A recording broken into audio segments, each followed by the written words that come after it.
Welcome back to Ian and Jill's 2-Up Motorcycle Adventures.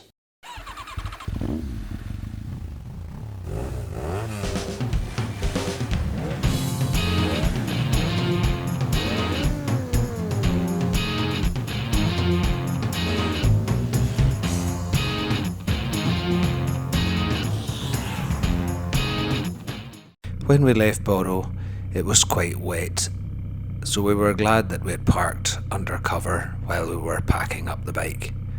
However, by the time we left, it had actually stopped raining. We kept on the waterproofs because it didn't look like it was going to be dry for long.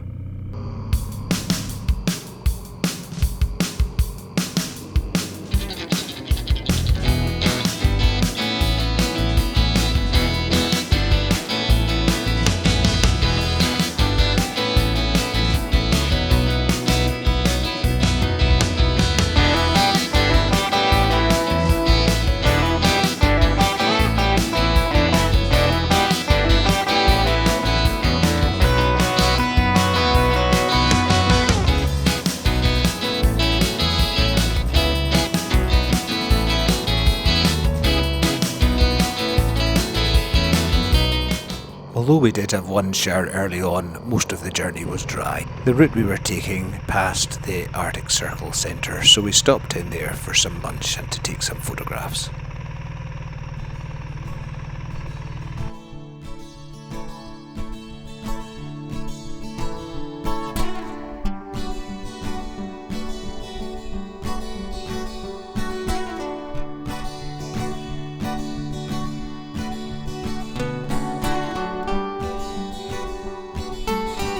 I'm at the Arctic Circle.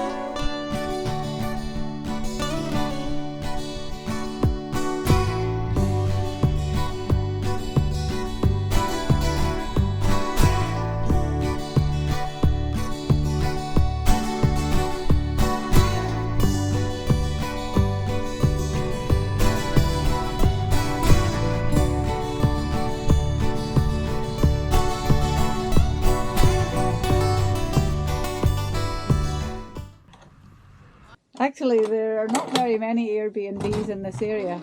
No. We were very glad to. Oh, this is very nice. Thank you. Our host recommended Milanos for dinner that evening, which was very good. The next day we didn't have to check out until 1 p.m, so we took our time and left about midday. On the way to Steinkjer, we saw an amazing waterfall.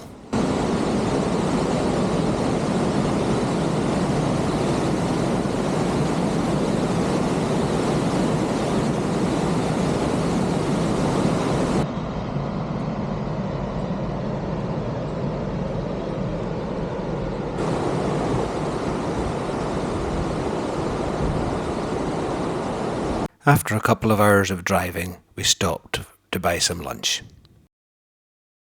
After lunch, I noticed I couldn't re-engage the cruise control, but after I stopped and started the bike again, it seemed to work okay. Since getting the oil seal replaced in Warsaw, I've also noticed a few alerts about checking the engine oil, mostly when I'm stationary and idling.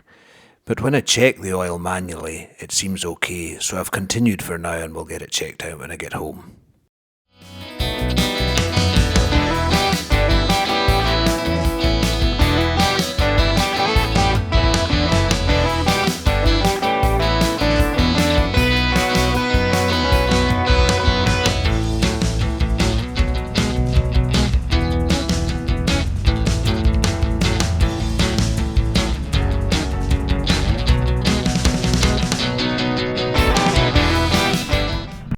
We had to bring a stand for situations like this where there was a gravel, otherwise the bike would go over on the side.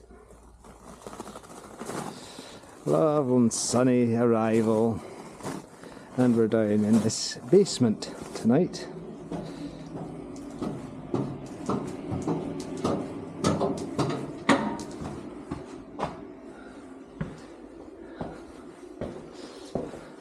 We have a kitchen area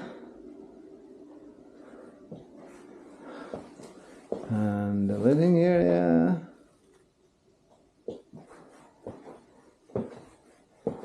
and the bedroom. And then I think back through here there was also, oh yes, the bathroom with a washing machine. I previously had the GoPro mounted on one of the struts for supporting the phone cradle, but every so often I'd forget to lower the windscreen when I was using the GoPro and it made the screen showed up in the video. So I've now moved it across onto the mirror. We then went for a little test run to see if we had resolved the problem, and now you can see even when the screen is in the highest position, it's not obstructing the camera view.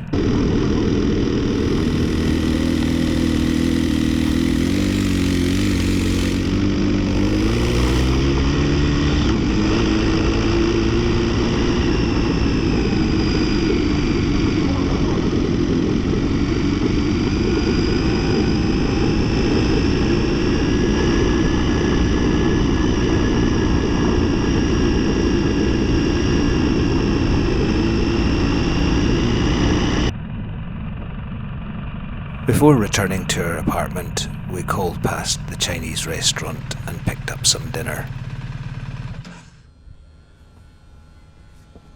It was fine weather as we left our accommodation the next morning, and as it turned out, we had clear blue skies from dawn till dusk. We had about a 4-hour journey ahead of us today, depending on how long we stopped off in Trondheim.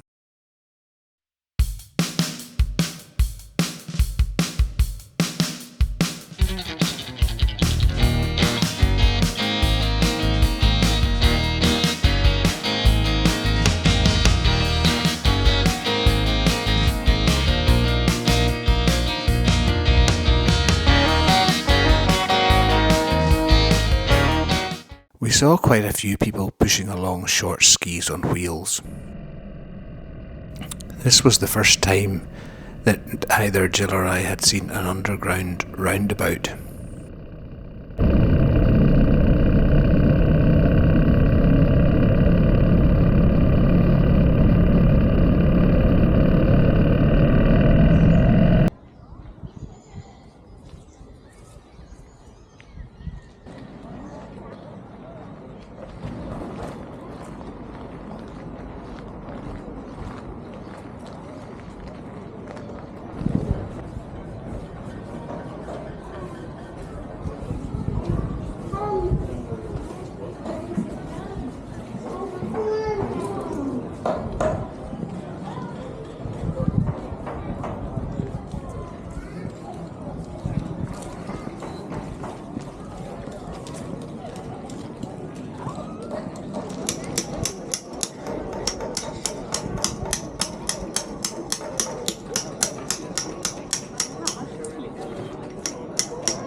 If at first you don't succeed, try again. Okay, let me try.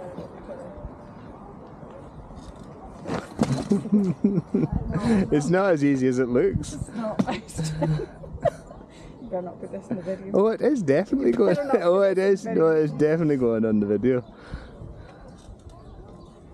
Right, 3 steps.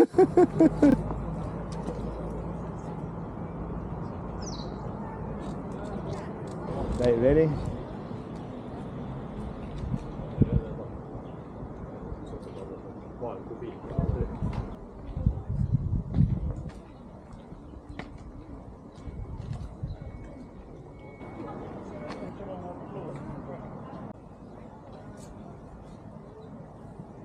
It was time to get back on the road, but we hadn't gone far before we discovered that one of the bridges on our planned route was closed for repair, at least in the direction we were going, so we had to take a detour.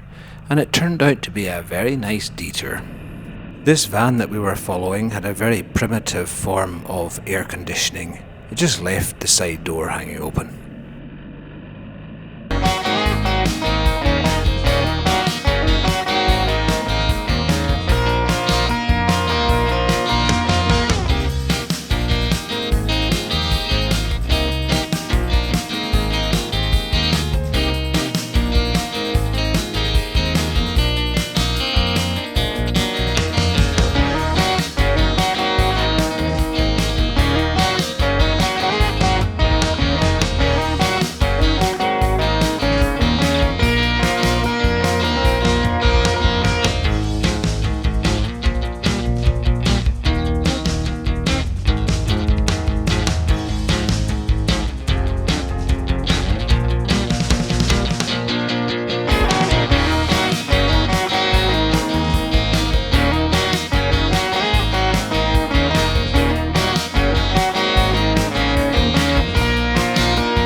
Moving from right to left across the frame is someone descending on a zip wire. It looked a lot of fun. We arrived at our accommodation about 3:30 p.m. It was a beautiful location, right down next to the water. And after we had gone and bought our tea from the shop and cooked it, we went down to watch another beautiful sunset.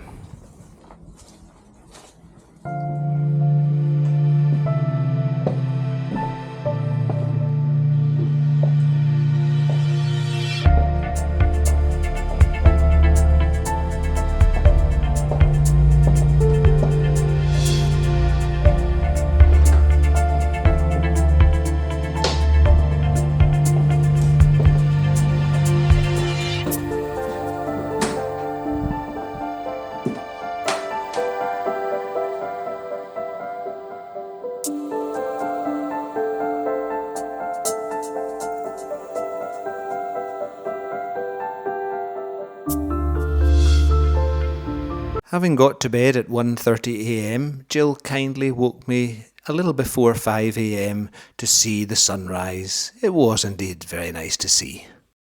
After breakfast, we went down to the water's edge to enjoy the sunshine because we had a later check-out this morning and we only had a 2.5-hour journey today. We had to catch 2 ferries today, and although it wasn't quite as nice weather as yesterday, it was still lovely for a sail. Again, we arrived at the ferry port just after the ferry had docked and the first vehicles were just starting to disembark. For the first ferry crossing, we had to shell out the equivalent of £2.38 for a trip which lasted about 20 minutes. Our fellow travellers were from the Netherlands. They had travelled up through Sweden as far north as Trondheim and are now on their way back down home.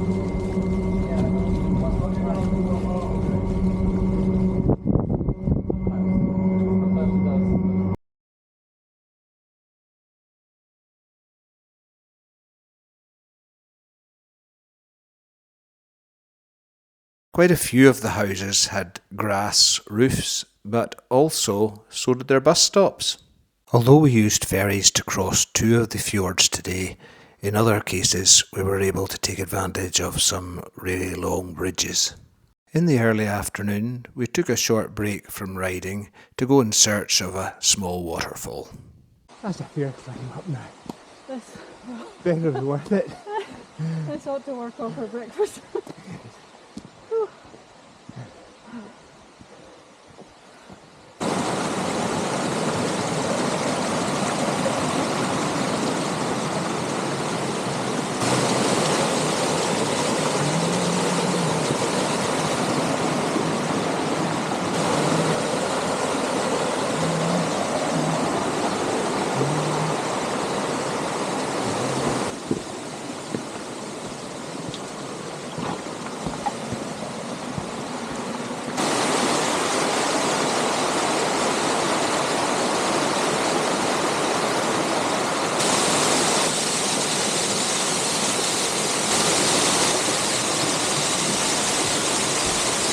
There seemed to be a lot more single-lane dual carriageways in Norway than we would have at home. We thought we were being done a disservice by being directed to the back of the line, but we didn't make a fuss, and as is often the case, it actually turned out to be the best.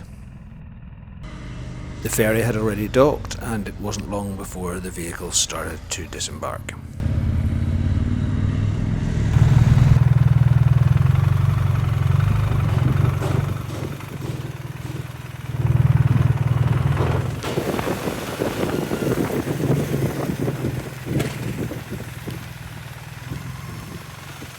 Like the main road. Okay, yeah, but this is a better way here. You can stay up the road. Oh yes, we do that. Yeah. We do that. Yeah. We always put in avoid highways. We've Yeah. avoided motorways the whole of Central Yeah. Europe. So this place here is good. Oh, that looks good.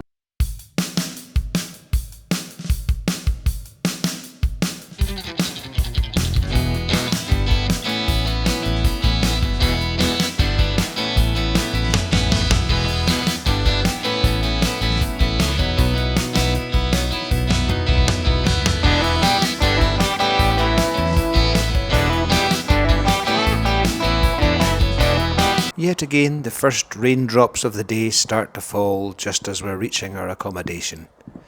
Within a short time, it's pouring with rain, and we decide to stay put rather than going out for dinner tonight. Although this house was built in 1836, it had obviously been well maintained because it was in a very good state of repair. But strangely, the furnishings reminded me of our childhood home.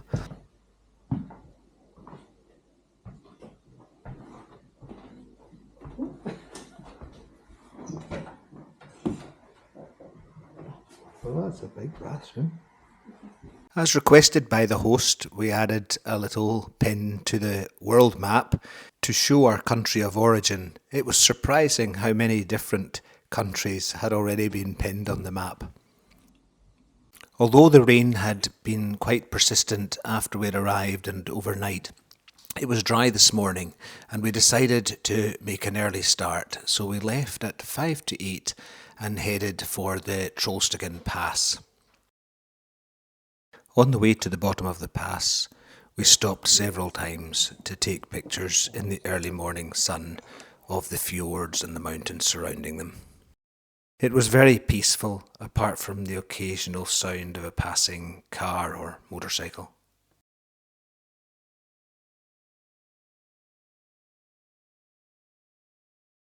There were also fabulous reflections of the mountains in the still water.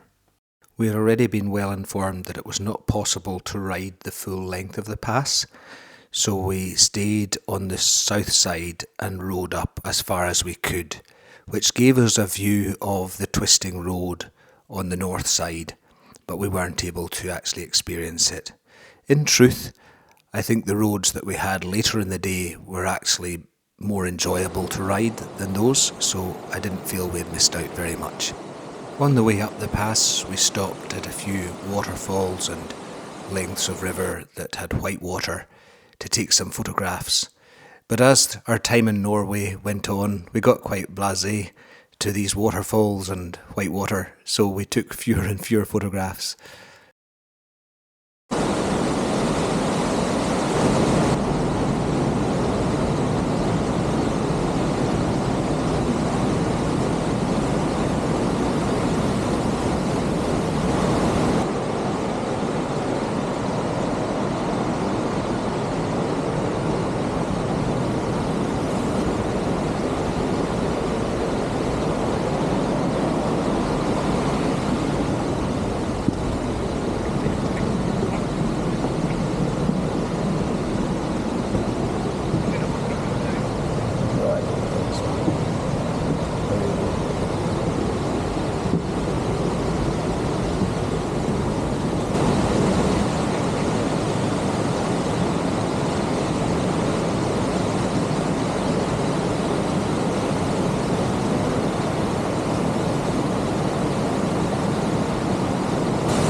We were glad we had made an early start because there was very little traffic on the roads, and when we actually got to Trollstigen, there weren't very many people there either, which made it much easier for getting uninterrupted selfies, etc.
We took our time to record the view from many different angles and then made our way back down the pass 35 kilometres to the main road.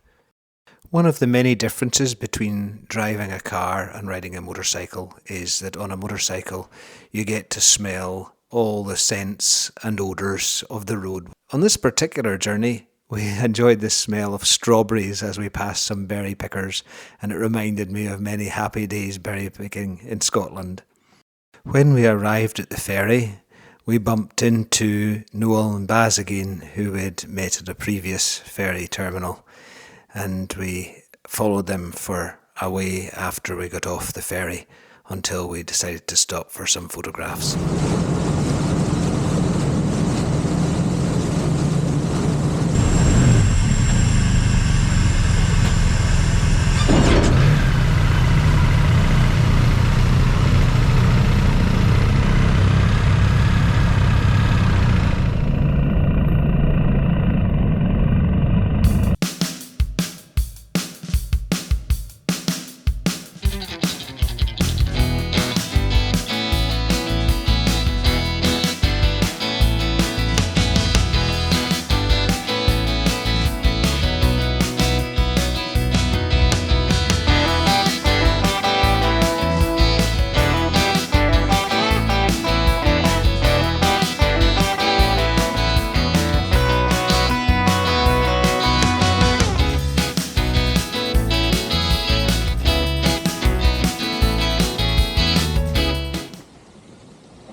The road down into Geiranger reminded me of the Amalfi coast with its tight bends and large coaches.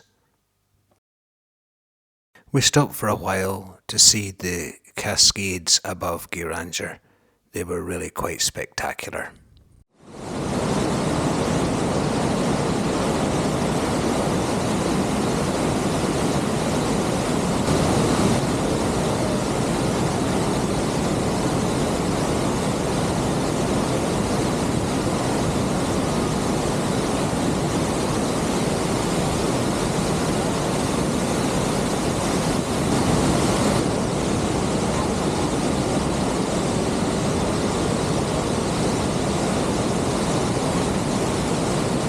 And then we were on the road again. I don't think I'm ever going to tire of jumping on this bike with Jill and just riding along these beautiful roads.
We briefly caught up with Noel and Baz, but at the next junction they turned left and we turned right into a long tunnel.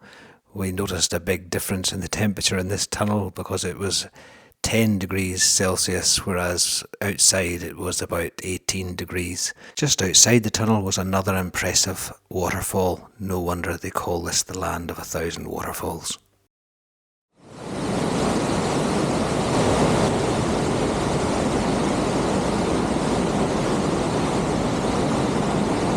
Just a few more miles to our accommodation.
Another very suitable apartment with more space than we needed.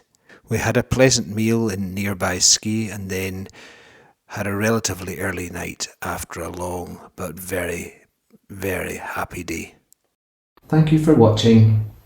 Please subscribe if you'd like to follow the rest of our trip and give us a thumbs up if you enjoyed the video.